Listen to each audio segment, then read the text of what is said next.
In the past, people used gold as a way to transfer value. But nowadays, most transactions are made online, with credit cards or with cash. In 2009, a new type of currency was created, and it was called Bitcoin. These new type of currencies were named cryptocurrencies because they use cryptography and hashing algorithms to make transactions. To learn how the Bitcoin system works, we must first understand some basic principles of economy, such as why money is backed up by gold. Imagine wanting to make a big payment. Carrying a big block of gold around wouldn't be ideal, nor would it be to break it down into tiny pieces when wanting to make a small payment.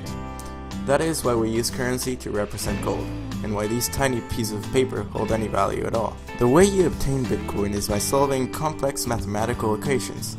This is known as Bitcoin mining. By the year of 2040, all of the Bitcoins there are will be mined. For this reason, Bitcoin and gold have intrinsic value, because both of them are limited.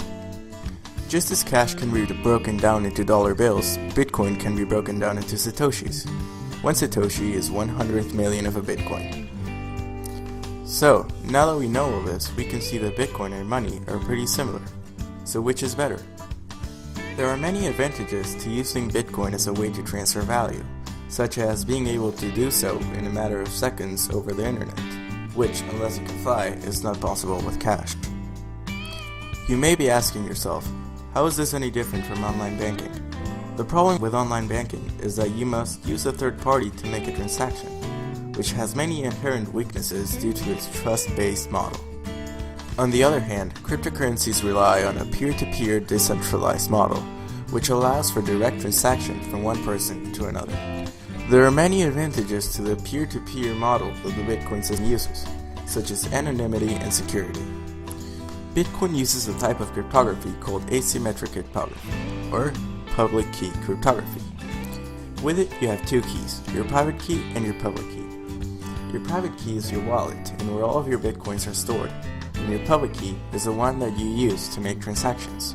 The biggest weakness cryptocurrencies eliminate is the danger of bank authentication. Banks can give away your life savings with only your mother's maiden name and the school you went to as a kid. On the other hand, with cryptocurrencies, keeping your private key safe is up to you. The other great thing about Bitcoin is that, unless a user publicizes their public key, no one can trace the payment back to them, making Bitcoin completely anonymous. By having a third party transfer your money for you, you're also having to pay said party.